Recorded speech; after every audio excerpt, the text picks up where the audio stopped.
बिस्मिल्लाहिर्रहमानिर्रहीम। अस्सलाम वालेकुम नाज़रीन मोहतरम, आप देख रहे हैं आज तक न्यूज़ और मैं हूं समी।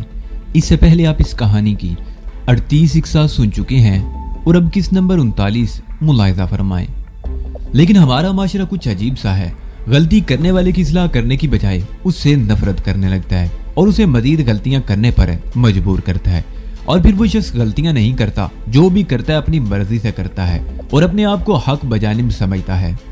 माशरे से उसे नफरत हो जाती है और वो इंतकाम लेने पर तुल जाता है। डी कोस्टा तुम्हारे सामने है।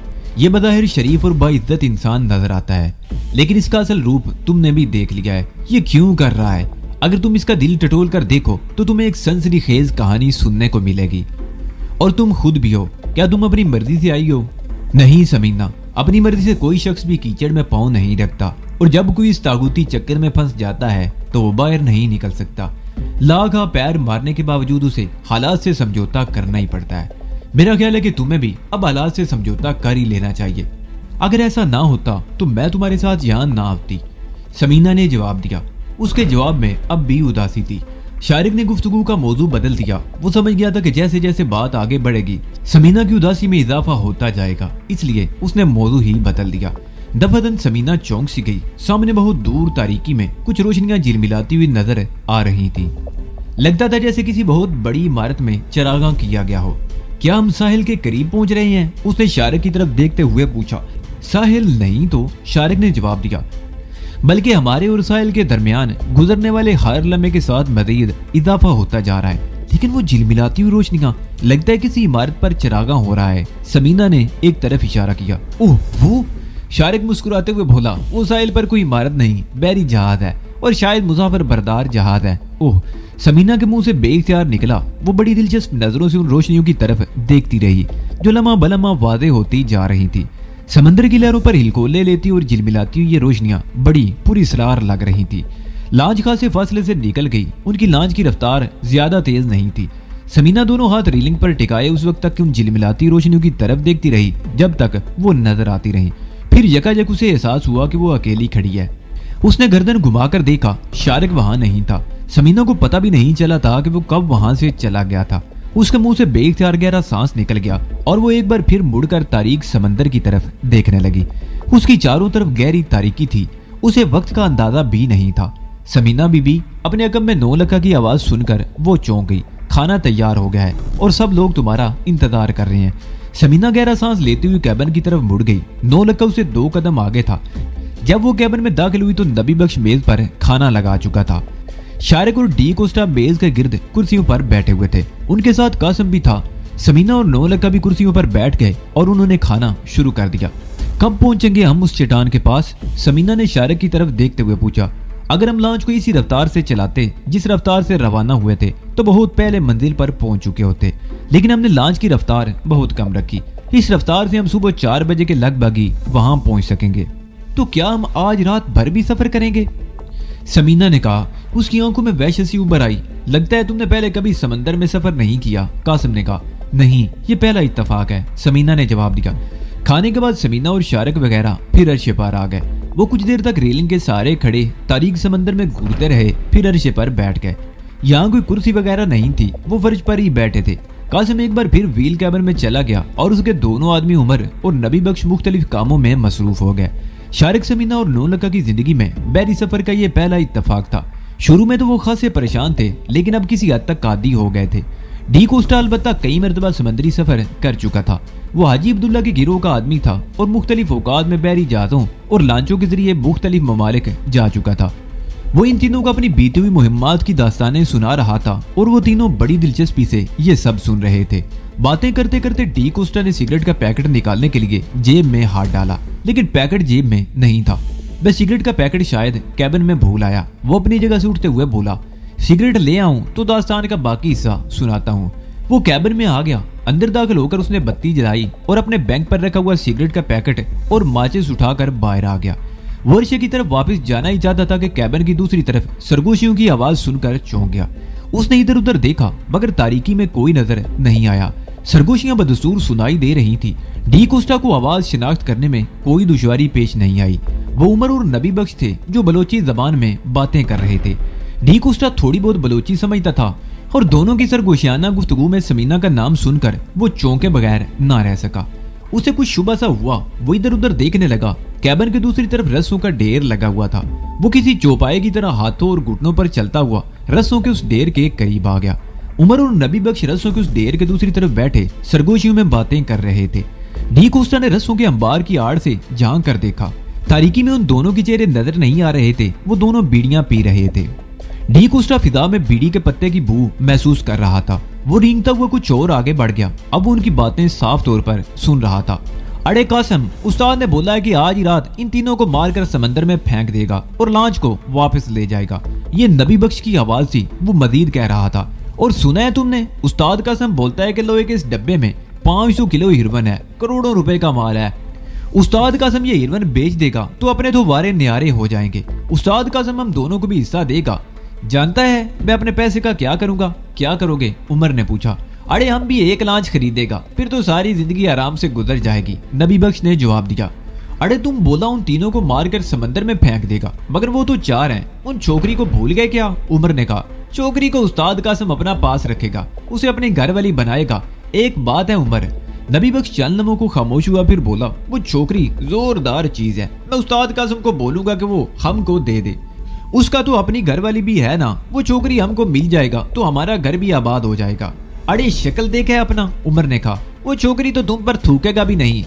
कोई और बात सोचो नबी बख्श, वो छोकरी तुमको नहीं मिलेगा। लेकिन एक बात अपना समझ में नहीं आया, वो लोग तो 4 है और हम 3, उन लोगों को कैसा मारकर फेंकेगा? तुम भूल गए, उस बदमाश का पिस्तौल तो उस्ताद कासम के पास है, जिसे मारकर समंदर में फेंक दिया था। नबी बख्श ने जवाब दिया।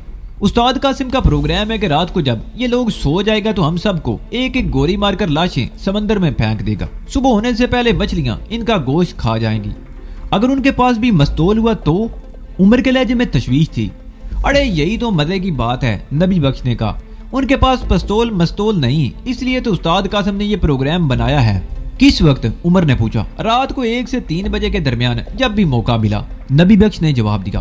मगर वो मोटा तो रात को भी सोता ही नहीं। क्या नाम बोलता है उसका? हाँ याद आ गया, 9 लक्का। उसका क्या करेगा? उमर ने कहा। उसको भी देख लेंगे यार, तुम फिक्र मत करो, नबी बख्श बोला। इससे पहले कि उमर कुछ कहता, व्हील कैबिन की तरफ से कासिम की आवाज सुनाई दी। वो नबी बख्श को आवाजें दे रहा था। चलो उठो, उस्ताद बुला रहा है, नबी बख्श ने कहा। वो दोनों उठ गए। उनमें से एक ने सुलगती हुई बीड़ी समंदर की तरफ उछाल दी और वो दोनों व्हील कैबिन की तरफ चले गए। डी कोस्टा रस्सों के ढेर के पीछे दुबका हुआ था। उसके दिमाग में आंधियां सी चल रही थी। वो सोच भी नहीं सकता था कि कासिम इस किस्म का कोई मंसूबा बना सकता है। वो जोर जोर से सर झटकने लगा। फिर उसे याद आ गया कि वो कासिम ही था जिसने मैरीटाइम सिक्योरिटी की लांच देखकर शाहरुख को ब्लैकमेल किया था और राजदारी के इवज 5 लाख रुपए का मुतालबा किया था, जबकि मामला 1 लाख पर तय हो गया था। कासिम बहुत घाघ आदमी था। उसे शुरू ही से इन पर शुबा था और मौका मिलते ही उसने फायदा उठाया था। लेकिन अब फिर उसकी नीयत बदल गई थी। पहले उसने 1 लाख पर मामला तय किया, लेकिन अब वो पूरे माल पर कब्जा करने की सोच रहा था और इसके लिए उसने बहुत ही खौफनाक मंसूबा बना रखा था। जब वो लोग रवानगी की तैयारी कर रहे थे तो डी कोस्टा ने शाहरुख को मशवरा दिया कि वो किसी किस्म का असला भी अपने साथ ले चले। लेकिन शाहरुख ने सख्ती से इस तजवीज की मुखालफत की, क्योंकि लांच पर उनकी हैसियत साइंसदानों की होती और असले की मौजूदगी किसी किस्म के शुबे का बायस बन सकती थी। दफतन डी कोस्टा को याद आ गया कि टैटू वाले पिस्तौल पर शाहरुख ने कब्जा कर लिया था और कासिम को शायद इसका इल्म नहीं था। वो यकीनन ये समझा होगा कि पिस्तौल सिर्फ मांडे के पास था, जिसे उसने खुद छीन कर मांडे को गोली मार दी थी। पिस्तौल कासिम के कब्जे में था और उसे ये यकीनन इल्म नहीं था कि उनके पास भी पिस्तौल है। डी कोस्टा उस वक्त तक रस्सों के ढेर के पीछे दुबका रहा जब तक उमर और नबी बख्श व्हील कैबिन की तरफ जाकर निगाहों से ओझल ना हो गए। उनके गायब होते ही वो अपनी जगह से उठा और तेज तेज कदमों से उस तरफ चलने लगा जहां शाहरुख वगैरह बैठे हुए थे। वो मोहताज निगाहों से इधर उधर भी देख रहा था। मैं तो समझा था कि तुम कैबिन में जाकर सो गए, कहाँ रह गए थे? शाहरुख ने उसकी तरफ देखते हुए पूछा। वो पिस्तौल कहाँ है जो तुमने टैटू से छीना? डी कोस्टा ने शाहरुख की तरफ झुकते हुए सरगोशियाना लहजे में कहा। क्यों, खुदकशी करने का इरादा है क्या? शाहरुख ने उसे घूरा। इस वक्त हम बहुत संगीन किस्म की सूरत-ए-हाल से दो चार हैं। डी कोस्टा का लहजा सरगोशियाना था। क्या हुआ? क्या क़यामत आने वाली है? शाहरुख ने मुस्कुराते हुए पूछा। यही समझ लो, डी कोस्टा ने कहा और इधर उधर देखते हुए बोला। कासिम और उसके साथियों ने आज रात हमें कत्ल करके समंदर में फेंक देने का मंसूबा बनाया है। कासिम हमें खत्म करके इस सिरवन पर कब्जा करना चाहता है, जिसके लिए हम ये सारी मुसीबतें झेल रहे हैं। इसलिए मैंने तुमसे इस पिस्तौल का पूछा। ओह, शारक उछल पड़ा। पिस्तौल मेरे पास है, लेकिन तुम्हें ये सब कुछ कैसे पता चला? मैं कैबिन से सिगरेट का पैकेट लेकर निकला ही था कि कैबिन की पिछली तरफ से उमर और नबी बख्श की बातों की आवाज सुनकर चौंक गया। वो बलोची में बातें कर रहे थे और मैं ये जबान थोड़ी बहुत समझता हूँ। मैं रस्सों के ढेर के पीछे छुपकर उनकी बातें सुनने लगा। उनका मंसूबा ये है कि आज रात 1 और 3 बजे के दरमियान जब हम सो रहे हो तो हमें गोली मारकर लाशें समंदर में फेंक दी जाएं और लाश का रुख मोड़कर वापस चले जाएं। कत्ल का मंसूबा हम तीनों के लिए है। समीना के लिए कासिम ने एक और प्रोग्राम बना रखा है। वो क्या? समीना ने पूछा। डी कोस्टा की बातें सुनकर उसका दिल उछलकर हल्क में आ गया। कासिम तुम्हें अपनी घरवाली बनाने का ख्वाब देख रहा है, जबकि नबी बख्श भी तुम्हारा उम्मीदवार है, डी कोस्टा ने कहा। कासिम का गला तो मैं अपने हाथों से घूंटूंगी, समीना ने दांत खिंचाते हुए कहा। दिन में भी जब मैरीटाइम सिक्योरिटी के आदमी लांच चेक कर रहे थे तो इस वक्त भी कासिम ने कहा था कि ये मेरी घरवाली है। उस वक्त भी मेरा खून खोल उठा, लेकिन सूरत-ए-हाल की नजाकत के पेश नजर मैं खामोश रही। उस सबशी को तो मैं जिंदा नहीं छोड़ूंगी। परेशान होने की जरूरत नहीं, नो लखे ने कहा। जब तक हम जिंदा हैं कोई तुम्हारी तरफ आंख उठाकर भी नहीं देख सकता। कासिम के पास वो पिस्तौल है जो उसने मांडे से छीना था, डी कोस्टा ने कहा। उनके पास छुरियां या खंजर वगैरह भी हो सकते हैं, लेकिन उन्हें ये पता नहीं कि तुम्हारे पास भी पिस्तौल मौजूद है। आज रात फिक्र मत करो। शारिक ने उसकी बात काट दी। अगर हमें इस मंसूबे का पता ना होता तो शायद लाइलमी में मारे जाते, लेकिन अब जबकि हम कासिम की इस घिनौने प्रोग्राम से आगाह हो चुके हैं तो गोया उनकी अपनी जिंदगियां खतरे में पड़ गई हैं। डी कोस्टा ने पैकेट में से एक सिगरेट निकालकर सुलगाया। एक कश लगाकर उसने धुआं निकाला और कुछ कहना ही चाहता था कि व्हील कैबिन की तरफ से किसी को आते देखकर खामोश हो गया। वो कासिम था जो उनके करीब आकर खड़ा हो गया। अब हमें या हमारी लांच को कोई खतरा नहीं, वो शारक की तरफ देखते हुए बोला। मैं थोड़ी देर सो लेता हूँ, तुम लोग भी अगर चाहो तो सो जाओ। सुबह 4 बजे हम अपनी मंजिल पर जाएंगे। हाँ, हम भी यही सोच रहे हैं कि थोड़ी देर सो लिया जाए, शारक ने जवाब दिया। लेकिन अभी तो शायद 10 भी नहीं बजे। कुछ देर और यहाँ बैठेंगे फिर सो जाएंगे। अपने कैबिन में जाकर तुम जाओ, आराम करो। कासिम उन्हें शब बखैर कहते हुए दोबारा व्हील कैबिन की तरफ चला गया। उससे जरा आगे चला गया जहाँ डीजल के ड्रमों के करीब उमर या नबी बख्श ने बोरियां वगैरह डालकर सोने की जगह बना रखी थी। 9 लखा, शारिक ने 9 लखी की तरफ देखते हुए कहा। तुम शुरू ही से कासिम के साथ लगे रहे हो। लॉन्च के बारे में कुछ समझे हो या नहीं? रास्तों को समझना तो अपनी समझ में नहीं आया, लेकिन लॉन्च को बंद करना, स्टार्ट करना, लंगर गिराना, उठाना और पहिए को काबू करना समझ लिया है। ये तो ऐसे ही हुआ जैसे किसी अनाड़ी को गाड़ी के क्लच ब्रेक और गियर वगैरह के बारे में पता चल गया हो। नहीं शारक बाबू, 9 लखे ने कहा। एक्सीडेंट नहीं होने दूंगा। तो फिर क्या प्रोग्राम है तुम लोगों का? शारिक ने बारी बारी सबकी तरफ देखा। प्रोग्राम यही है कि हम अपने अपने बिस्तरों पर लेटे रहेंगे, लेकिन अपनी आंखें खुली रखेंगे। ये लोग जैसे ही कुछ करना चाहेंगे जवाबी कार्रवाई कर देंगे। मेरा ख्याल है 9 लखा अपने बिस्तर पर नहीं जाएगा, शारिक ने कहा। ये अरशे पर उमर या नबी बख्श के साथ रहेगा। इस तरह कम से कम एक आदमी को तो ये संभाल लेगा। ठीक है, 9 लखे ने कहा।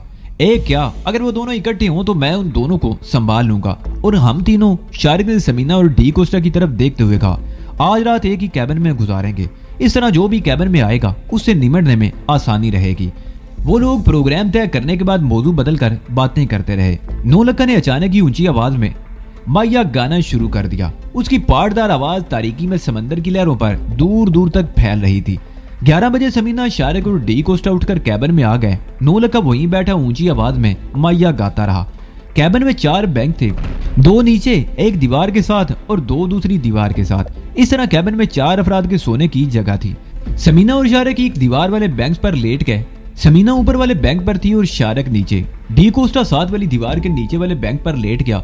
वो दोनों अपने अपने बैंक पर इस तरह लेटे थे कि सारे एक दूसरे के करीब थे। उन्होंने कैबिन की बत्ती नहीं जलाई। वो दोनों तारीकी में सरगोशियों में बातें करने लगे। जरूरी नहीं कि ये लोग 1 और 3 बजे के दरमियान कोई कार्रवाई करें।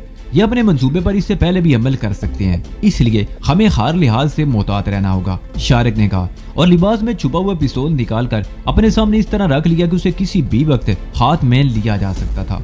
वो दोनों सरगोशियों में बातें करते रहे और समीना ऊपर वाले बैंक पर लेटी इस ताजा तरीन सूरत-ए-हाल के बारे में सोच रही थी। मौत उनके इर्द गिर्द मंडला रही थी और इस ताक में थी कि ये लोग पलकें झपके तो इन्हें झपड़ लें, लेकिन मरने को कोई भी तैयार नहीं था। सब मौत से पंजा आजमाई करने के मंसूबे बना रहे थे। समीना सोच रही थी कि अगर उन्हें इस साजिश का पता ना चलता तो वो बड़ी आसानी से इसका शिकार हो जाते। शारिक, 9 लखा और डी कोस्टा को कत्ल कर दिया जाता और समीना कासिम के काबू में आ जाती। लेकिन इसके बरक्स इस साजिश से आगाह होकर वो लोग होशियार हो चुके थे। इस वक्त गालिबन 12 बज चुके थे। कैबिन में तारीकी और सन्नाटा था। यकायक समीना को ख्याल आया कि शारिक और डी कोस्टा सो तो नहीं गए, क्योंकि अब उनकी सरगोशियों की आवाजें नहीं आ रही थी। उसने अपने बैंक से जरा नीचे झुककर हल्की सी सरगोशी की। शारिक? हाँ, क्या बात है? शारिक का जवाब भी सरगोशी में मिला। कुछ नहीं, मैं सोच रही थी कि तुम लोग सो तो नहीं गए, समीना ने कहा। नहीं, हम लोग जाग रहे हैं, इस मर्तबा डी कोस्टा ने जवाब दिया। उसके बाद फिर खामोशी छा गई। शारिक अपने बैंक से उठकर दबे कदमों चलता हुआ कैबिन के दरवाजे के करीब पहुंच गया। उसने बड़ी आहिस्तगी से दरवाजा खोलकर बाहर झांका। अर्शे की तरफ से अब नबी बख्श या उमर की आवाजें सुनाई दे रही थी। वो बलोची में कोई गीत गा रहा था, लेकिन आवाज ज्यादा बुलंद नहीं थी। अभी तक तो खैरियत है? शारिक ने दरवाजा बंद करते हुए सरगोशी की और अपने बैंक पर लेट गया। वक्त धीरे धीरे गुजर रहा था। ऐसे मौकों पर वक्त की रफ्तार कुछ और भी सुस्त हो जाती है। समीना को यूं लग रहा था जैसे वक्त बिल्कुल थम गया हो। किसी को भी अंदाजा नहीं था कि कितना वक्त गुजरा होगा, लेकिन दफादन बाहर कदमों की आवाज सुनकर तीनों चौंक गए। फिर पहले से तयशुदा मंसूबे के मुताबिक वो तीनों बड़ी फुर्ती से अपने बैंक से उतरकर दरवाजे की साथ वाली दीवार के साथ चिपक कर खड़े हो गए। अब वो खुलता तो वो दरवाजे की आड़ में होते। समीना किसी के साथ चिपक कर खड़ी थी। अब उसे ये अंदाजा नहीं था वो शारिक था या डी कोस्टा, लेकिन खौफ के बायस वो उसके साथ चिपकी जा रही थी। कदमों की आवाज दरवाजे के करीब आकर रुक गई। शारिक ने पिस्तौल हाथ में ले लिया और वह दरवाजे की तरफ देख रहा था। चंद लम्हे खामोशी रही और कदमों की आवाज दोबारा सुनाई देने लगी। वो जो कोई भी था वापस जा रहा था। चंद सेकंड बाद शारिक ने सरगोशियाना लहजे में कहा, मेरा ख्याल उनमें से कोई ये देखने आया था कि हम लोग जाग तो नहीं रहे। मुझे भी यही लगता है, डी कोस्टा ने सरगोशी की।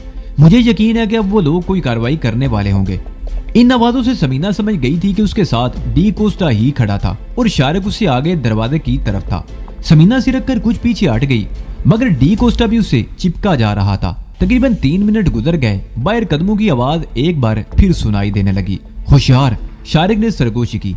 समीना के दिल की धड़कन तेज हो गई। कदमों की आवाज करीब आ रही थी और बिलाखिर दरवाजे के करीब पहुंचकर रुक गई। समीना गैर इरादी तौर पर डी कोस्टा के साथ चिपक गई। चंद सेकंड गुजर गए और फिर यूं लगा जैसे बाहर से दरवाजे के हैंडल पर हाथ रखकर उसे आहिस्ता आहिस्ता घुमाया जा रहा हो। समीना के दिल की धड़कन तेज होती जा रही थी। वो सोच रही थी कि अगर हमलावर अपने मकसद में कामयाब हो गया तो क्या होगा। दरवाजा आहिस्ता आहिस्ता खुलने लगा। शारिक संभल कर खड़ा हो गया। उसने पिस्तौल वाला हाथ ऊपर उठा लिया। दरवाजा मजीद खुलता चला गया और फिर दफादन तारीकी में एक शोला चमका। उसके साथ ही फायर की आवाज गूंजी। वो जो कोई भी था उसने दरवाजे के बाहर ही से फायर किया था, लेकिन फायर के जवाब में कोई चीख ना सुनकर उसने दरवाजा झटके से खोल दिया और 2 कदम आगे बढ़ाया। शारिक इस मौके का मुंतजिर था। बाहर सिर्फ व्हील कैबिन की बत्ती जल रही थी, जिसकी मध्यम रोशनी यहाँ तक भी पहुंच रही थी। दरवाजे में दाखिल होने वाले का चेहरा अगरचे वाज़ेह तौर पर नजर नहीं आया था, लेकिन उसे शनाख्त करने में शारिक को ज्यादा दुश्वारी पेश नहीं आई। वो कासिम था। उसने पिस्तौल वाला हाथ आगे निकाल रखा था। शारिक ने अपना हाथ ऊपर उठाया और पिस्तौल से कासिम के हाथ पर जोरदार जरब लगाई। कासिम के मुंह से करा निकल गई। उसने ट्राई कर दबा दिया। गोली इस मर्तबा सामने वाली दीवार पर ऊपर वाले बैंक पर लगी थी। शारिक ने भी गोली चला दी। इसकी गोली दूसरी दीवार में लगी थी। उसी लम्हे दौड़ते हुए कदमों की आवाज सुनाई दी। वो कासिम था जो दौड़ता हुआ इंजन वाले कैबिन की आड़ में चला गया था। उसके साथ ही उसने अपने साथियों से चीख कर कुछ कहा था। शारिक भी कैबिन से बाहर आ गया और उसने जमीन पर लेटकर आवाज की तरफ फायर कर दिया। दूसरी तरफ 9 नक्का लांच के अर्शे पर बिछी हुई बोरी पर लेटा हुआ था। वो बजाय सो रहा था, लेकिन उसकी आंखें खुली हुई थी। उससे चंद कदम के फासले पर उमर बैठा बीड़ी पी रहा था। वो जब कश लगाता तो रोशनी का नन्हा सा नुक्ता चमक उठता। फिर दफादन 9 नक्का चौंक गया। उमर ने बीड़ी अर्शे की रेलिंग की तरफ उछाल दी थी और अब वो किसी चौपाई की तरह हाथों और घुटनों पर रेंगता हुआ 9 नक्का की तरफ आ रहा था। 9 नक्का आंखों में जुरी पैदा की उसकी तरफ देख रहा था। वो उससे 2 कदम के फासले पर रुक गया और फिर कमीज के अंदर हाथ डालकर कोई चीज निकाली। वो चाकू था जिसका ब्लेड व्हील कैबिन से आने वाली बदम सी रोशनी में चमक रहा था। 9 नक्का के दिल की धड़कन तेज हो गई और वो सूरत-ए-हाल का मुकाबला करने के लिए तैयार हो गया। खामोश फिजा अचानक ही फायर की आवाज से गूंज उठी। उसके साथ ही उमर सांप की तरह बड़ी तेजी से 9 नक्का की तरफ लपका। उसने चाकू वाला हाथ ऊपर उठाया और 9 नक्का के सीने पर वार कर दिया। 9 नक्का अचानक ही हरकत में आ गया। उसने बड़ी फुर्ती से उमर की कलाई थाम ली और उसे जोरदार झटका दिया। उमर के लिए यह सूरत-ए-हाल बिल्कुल गैर मुतवक्को थी। उसका ख्याल था कि 9 नक्का सोया हुआ था और वो बड़े इत्मीनान से चाकू उसके दिल में उतार देगा, लेकिन यहाँ उसे मुजाहमत का सामना करना पड़ा था। 9 नक्का ने उसकी कलाई पकड़कर जोरदार झटका दिया। चाकू उसके हाथ से निकलकर दूर जा गिरा। 9 नक्का ने उठने में देर नहीं लगाई। उसने उमर को बैठने का मौका दिए बगैर उस पर ठोकरों की बारिश शुरू कर दी। उमर कुछ देर पिटता रहा, फिर वो संभल गया। उमर 9 लखा के मुकाबले में कम उम्र और दुबला पतला था और 9 लखा से ज्यादा फुर्तीला साबित हो रहा था। वो लड़ाई भिड़ाई का माहिर भी था। उसने संभलते ही 9 लखा पर हमले शुरू कर दिए। उसकी एक ठोकर 9 लखा की दाई पिंडली पर लगी। 9 लखा करा उठा। वो जरा नीचे झुका तो उमर ने सर की जोरदार टक्कर उसके सर में दे मारी। 9 लखा कराता हुआ पीछे गिरा। वो संभलने की कोशिश कर रहा था कि उमर ने उस पर ठोकरों की बारिश कर दी। 9 लखा पिटता रहा। वो उमर को गिरफ्त में लेने की कोशिश कर रहा था, लेकिन उमर उछल उछल कर उस पर हमले कर रहा था और मिलाकर उसकी टांग 9 लखा के हाथ में आ गई। 9 लखा ने टांग को जोरदार झटका दिया। उमर एक टांग पर घूम गया और फिर लड़खड़ाकर पुश्त के बल गिरा। 9 लखा ने संभलने का मौका दिए बगैर उसे छाप लिया। कैबिन की तरफ से यके बाद दीगरे 2 और गोलियों की आवाज सुनाई दी। उसके साथ ही कासम के चीखने की आवाज भी थी। उसने गालिबन अपने साथियों से कुछ कहा था। 9 लखा को समझने में देर न लगी कि दूसरी तरफ भी मार्का शुरू हो चुका था। 9 लखा ने उमर को इस तरह दबोच रखा था कि वो हरकत करने के काबिल नहीं रहा था। उसने जोर जोर से चीखना शुरू कर दिया। वो नबी बख्श को मदद के लिए पुकार रहा था। नबी बख्श व्हील कैबिन में था। वो व्हील कैबिन छोड़कर कैबिन से निकला और उमर और 9 लखा की तरफ दौड़ा। उसके हाथ में भी चाकू था जिसका फल बल्ब की मदम रोशनी में चमक रहा था। उसने आते ही 9 लखा पर हमला कर दिया। 9 लखा बड़ी फुर्ती से एक तरफ झुक गया। नबी बख्श अपनी जोंक में आगे निकल गया। 9 लखा ने उमर की गर्दन को एक जोरदार झटका देकर एक तरफ फेंक दिया और नबी बख्श की तरफ लपका, जो चाकू वाला हाथ आगे निकाले उस पर हमले के लिए पर तोल रहा था। नबी बख्श ने जैसे ही हमला किया, 9 लखा न सिर्फ फुर्ती से एक तरफ हट गया बल्कि उसने अपनी टांग भी आगे निकाल दी। उसकी टांग नबी बख्श की टांगों में फंस गई। वो लड़खड़ा कर गिरा और फिर उसके मुंह से एक खौफनाक चीख निकल गई। 9 लखा ने तेजी से घूमकर उसकी तरफ देखा। वो अर्शे पर तड़प रहा था और उसका अपना ही चाकू दस्ते तक उसके सीने में ठीक दिल के मुकाम पर पैबूस था। वो इस अंदाज में गिरा था कि उसका चाकू अपने ही सीने में पैबूस हो गया था। सीने से बहने वाला खून फर्श पर फैल रहा था। अपने साथी का हशर देखकर उमर का चेहरा धुआं हो गया। उसने अर्शे पर पड़ा हुआ अपना चाकू उठाया और चीखता हुआ 9 लखे पर हमलावर हो गया। 9 लखा गाफिल नहीं था। उसने बड़ी फुर्ती से उमर की कलाई पकड़ी और दोनों में चाकू के लिए कशमकश होने लगी। दफादन 9 लखे के पैर फर्श पर फिसला। वो लड़खड़ाता हुआ पुष्ट के बल गिरा। वो समझना ही चाहता था कि उमर ने उस पर छलांग लगा दी। इस मर्तबा भी 9 लखा उसकी कलाई ना पकड़ लेता तो चाकू उसके सीने में पैवस्त हो जाता। उमर 9 लखा के सीने पर सवार था। चाकू की नोक 9 लखा के गले की तरफ थी। 9 लखा ने दोनों हाथों से उसकी कलाई थाम रखी थी और वो कलाई मरोड़ते हुए चाकू का रुख बदलने की कोशिश कर रहा था। चाकू की नोक कभी उसकी शाहरग के करीब आ जाती और कभी वो उसे हटाने में कामयाब हो जाता। उमर दुबला पतला होने के बावजूद बेपनाह ताकत का मालिक था और इस वक्त उसकी सारी ताकत बाजुओं में सिमट आई थी। वो यही कोशिश कर रहा था कि चाकू 9 लखा के हल्क में पैवस्त हो जाए, मगर 9 लखा भी बड़ी महारत से अपना दिफा कर रहा था। दफादन 9 लखा के ज़हन में एक और तरकीब आई। उसने उमर को दोनों पैरों से ऊपर उठाना शुरू कर दिया। उसने दोनों पैर उमर के पेट पर जमा दिए और उसे बदतदरीज ऊपर उठाता चला जा रहा था। उमर अब अपने आप को संभालने की कोशिश में था, लेकिन कामयाब नहीं हो सका। 9 लखा ने उसे पूरी तरह ऊपर उठाया और एक जोरदार झटका देकर अपने पीछे उछाल दिया। उमर के मुंह से निकलने वाली चीख बड़ी भयानक थी। वो 9 लखा के सर के ऊपर से उल्टी कलाबादी खाता हुआ रेलिंग के अंदर से निकलकर समंदर में जा गिरा। 9 लखा फुर्ती से उठ गया। उमर का चाकू अर्शे के किनारे पर था। उसने लपक कर चाकू उठा लिया और इधर उधर देखने लगा। लांच हल्की रफ्तार से एक तरफ जा रही थी। व्हील कैबिन में कोई नहीं था, लेकिन इंजन वाले कैबिन की आड़ में उसे कासिम नजर आ गया, जो वक्फे वक्फे से फायरिंग कर रहा था। दूसरी तरफ से शारिक भी फायरिंग का जवाब दे रहा था।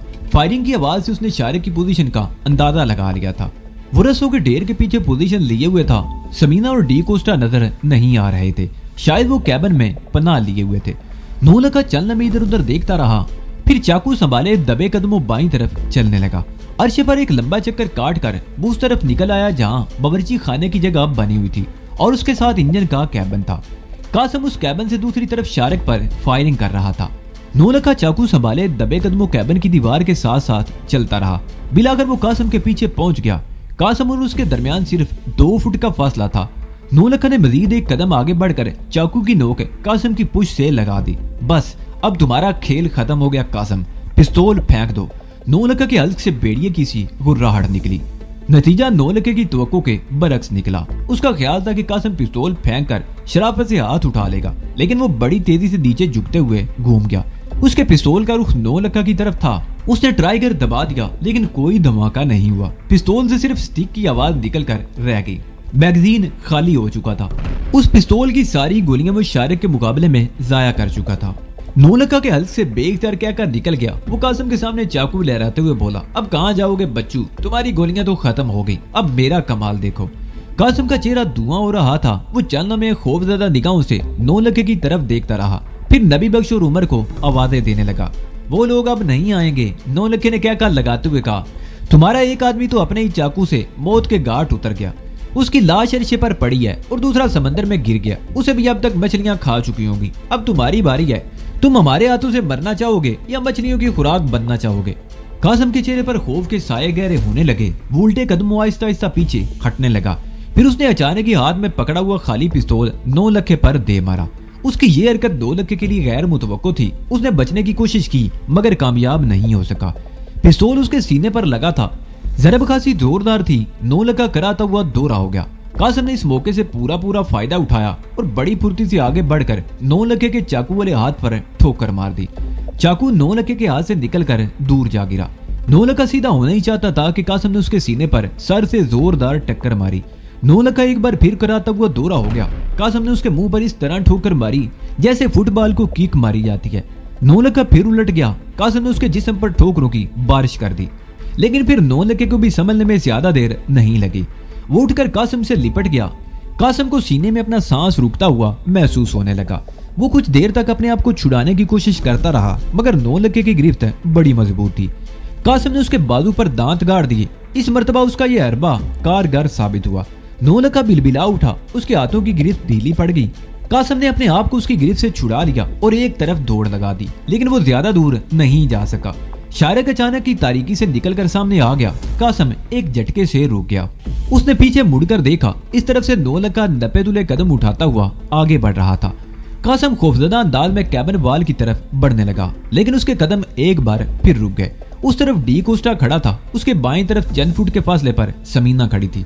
लाश समंदर की लहरों पर उछलती हुई जा रही थी। कासिम ने इधर उधर देखा। वो चारों तरफ से गिर चुका था। उसे अपनी आंखों के सामने मौत नाचती हुई नजर आ रही थी। उसने जो मंसूबा बनाया था वो नाकाम हो गया। उसके दोनों साथी मारे जा चुके थे और वो अपने दुश्मनों में गिर गया था जिन्हें उसने कत्ल करने का मंसूबा बनाया था। कासिम इस खेल को अच्छी तरह जानता था। वो खुद स्मगलर नहीं था, लेकिन उसकी लांच कई मर्तबा स्मगलरों के इस्तेमाल में रही थी और इस बात को अच्छी तरह समझता था कि ये स्मगलर अपने दुश्मन को किसी सूरत में भी जिंदा नहीं छोड़ते। इंसानी जिंदगी इनके लिए कोई वक़्त नहीं रखती। सिर्फ दौलत ही को सब कुछ समझते हैं। और फिर यहाँ मामला लाख 2 लाख का नहीं करोड़ों का था कि निचले हिस्से में जो आईनी कंटेनर बंधा हुआ था उसमें 500 किलो हीरोइन थी और वो अच्छी तरह जानता था कि आलमी मंडी में इस हीरोइन की कीमत करोड़ों डॉलर थी। इस हीरोइन पर कब्जा करने के लिए पहले खुद उन लोगों में फूट पड़ गई थी। टैटू और उसके साथ ही मांडे ने उन लोगों को कत्ल करके हीरोइन पर कब्जा करने की कोशिश की थी मगर कामयाब नहीं हुआ था।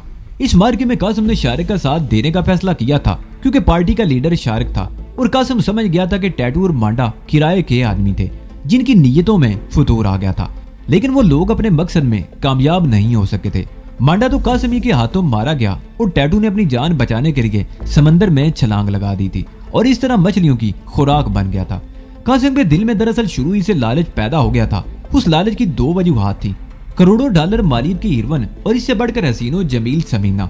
पैंट शर्ट में समीना हुस्नो शबाब और उसके दिल पर क़यामत ढा रही थी। कासिम ने लोगों के बारे में ये अंदाजा लगा लिया था कि ये लोग इस कारोबार में नए थे।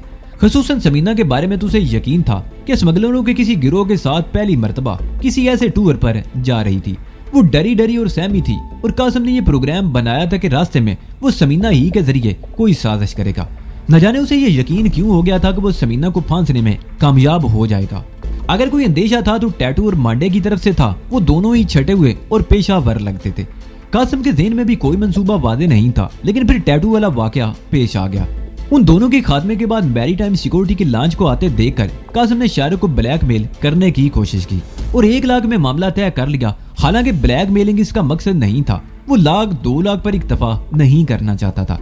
उसकी नजरें तो पूरे माल और समीना पर थी, लेकिन उसे अंदाजा नहीं था कि उसकी सरकत ने शारिक को होशियार कर दिया था।